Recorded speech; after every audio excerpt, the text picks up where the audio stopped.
why not Boston? Yeah, I agree Yeah. with you. I mean, why not Boston? Boston's good this year. I mean, if they could add him now, that would be amazing for that team. Good thing they can't. So we'll see.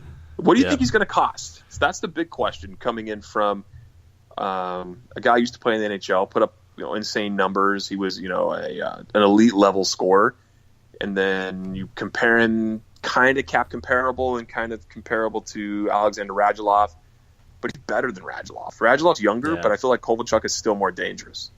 Yeah, I think it's interesting just because I'm going to kill myself if I don't mention it. I feel like another team he might fit with is Columbus. I'm not going to go in depth on it. I just wanted to put it out there because I feel like that would be a good fit for him. But as for cost, I mean, there's not really many comparables. You have to look at all really the Russian players who came over from the KHL and kind of compare their production. I mean, Radulov, when he came over the second time and signed for Montreal, he just came off of a 65-point season in 53 games with Moscow, had 71 points in 46 games before that. So he was very productive, came over with Montreal, signed a $5.75 million one-year contract, had a good season with Montreal. Somehow Montreal lets him go, and then he signed that big contract with Dallas at $6.25 for the next 5 years. So, I honestly think Kovalchuk gets more, maybe not more than Radulov has right now, but there's definitely the possibility. I mean, you look at what Kovalchuk made before he left, it was like 6.666, like sixes across the board. And at the time, that was huge. And it was, like a 14-year contract, something just ridiculous. Stupid. Looking at it here, his contract, if it wasn't terminated, would be going till 2024-25. I wouldn't put it past him to come back in and get something similar to that deal. Not the term, but as the value. I feel like he could command $6 to $6.5 million on a 1 or a 2 year deal, and I feel like most teams will pay it because of his past production. I mean, he's a point per game. I feel like he's going to get a 2-year, $12 million deal. Yeah, I feel like he's going to get the 2-year right before the lockout. Right? They don't want to pay him through that. They don't know what he's worth. He's definitely going to want to be locked up for longer than a season. I feel like they're going to give him a short-term deal, but he's going to get paid. I feel like he's going to get $6 million. I mean, if he goes higher, I'd be surprised. But just because I know GMs are going to be weary of him, why would you leave the NHL in your prime to go play in the KHL, and all of a sudden you want to come back and he wants to trust you? It's kind of like, okay, bud, but I mean, you can't deny his ability and you can't deny his production. So I'm going 2 years, $12 million. Yeah, and I feel like he comes into the NHL and probably scores at least 30 goals. I mean, I think so too. I watched him play in the Olympics, and of course the competition was not as good as you would see even in the KHL or even the NHL. But he had 5 goals, 2 assists in 6 games there. He has 32 goals and 65 points in 55 games with St. Petersburg in the KHL this season, even though that team, I mean, they're stacked. And as we saw in a tweet recently, might be a little bit rigged for them to win because they're Vladimir Putin's favorite team. So still, he's going to produce. Some team's going to pay him a ton of money in the offseason, whether it be Columbus, Boston, Dallas, LA, whoever it is, they're going to pay him a lot of money. But I honestly think it's worth it because, he is older. He's been out of the NHL, for 5 seasons now.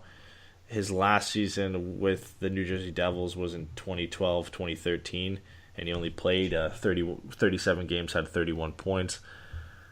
But this is a career point-per-game guy, a lethal goal scorer, one of the best in the league when he was here. And any team is going to covet that. I mean, there are some big names. Like John Tavares is still a guy who isn't signed, and he's going to be a free agent. So all the buzz is going to be around him, but I think a lot of people believe he'll probably go back to the island. And the most interesting one has to be Kovalchuk then, because he really has the pick of all 31 teams of where he wants to go and whoever wants to pay him. And he's got all the leverage in the world to say, I want this much money, and I don't really have to come over if you're not going to pay me it. No, he's sitting fine in Russia. I mean, he just wants to win that Stanley Cup, so you got to look at him going to a contender. Yeah, I'd be so pissed if Nashville found a way to squeeze his contract in somewhere. Oh, God. Yeah. David Poile and his little magic he does there in Tennessee. But kind of to circle this back around to Anaheim. Yeah. So Richie and Kasha, they're not signed. If the Ducks were able to work out some sort of negotiating right and able to get getting in talks with Ilya Kovalchuk. Well, I guess they wouldn't need negotiating rights, but they were able to get into negotiations with him and move him over. You don't think he'd play third line minutes at all to play on a team where he could kind of be hidden in Orange County, the beautiful weather near the beach? No one's going to recognize who the hell he is. I mean, that does play some factor, but and Anaheim's still got that cup window. I don't think it's shut, and it's not shutting tomorrow. Yeah. And I feel like adding him in the short term only, because as anybody knows me, I always bag on the long term old guy contracts on this Duck roster. So you got to keep this quick and pretty. You really don't see Kovalchuk coming here at all? Like, even if we don't sign one of those guys? I feel like he doesn't come here to play third line minutes. I feel like he doesn't go anywhere. I just feel like he believes in what he can produce in the National Hockey League. I feel like he still believes, and I still believe he's at least a second-line player, if not a first-line player when he comes in.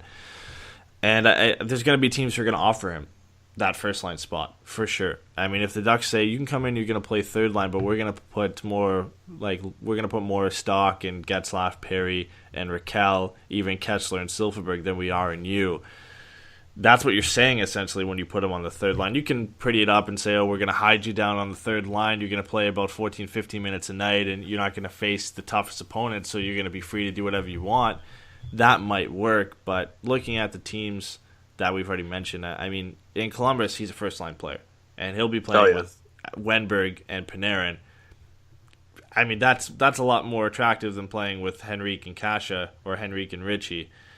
For sure. I mean, in Dallas, I think it'd be interesting because, Radulov just signed that contract. I feel like you're not going to bump him off that first line with Ben and Sagan, so that'd be an interesting way for them to work it out.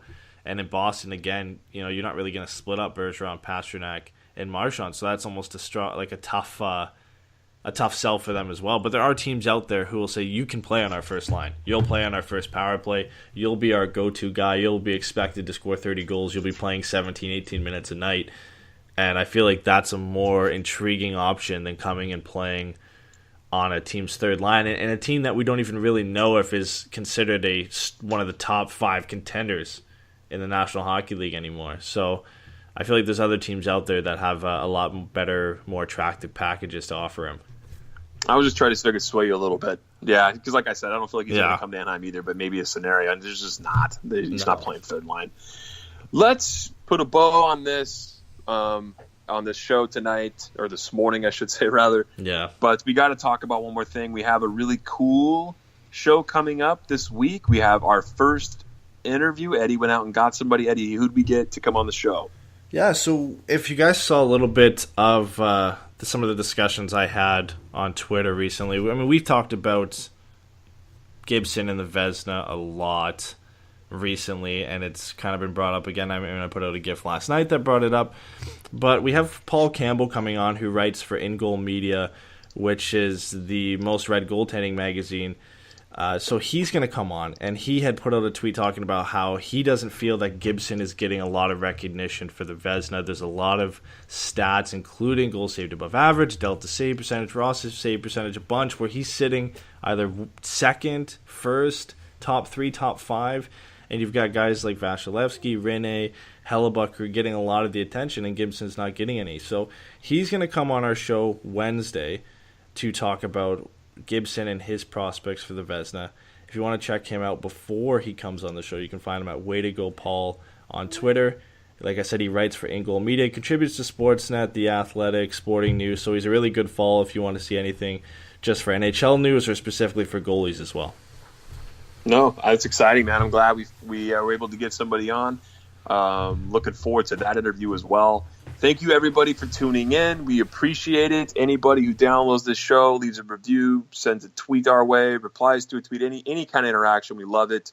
We apologize, or I should apologize for not being available to do this show last night. I had just prior obligations with family. No way to get out of it. But we'll be back and ready to go tomorrow night, Sunday. After the game against the New Jersey Devils, Eddie and I will be live again. Go find us on iTunes, Forever Mighty Postgame Show. Like our show, subscribe, leave us a review that helps get our show out there. As always, as Eddie would say, find us on Spreaker. And yes, I promise I'll have Facebook posts ready to go this week. I finally figured out a Hootsuite, Eddie, so I'll be able to put out show posts ahead of time and schedule them so I won't be so forgetful. But that's it for us. We love you guys. Thanks for tuning in, and we'll talk to you guys tomorrow night.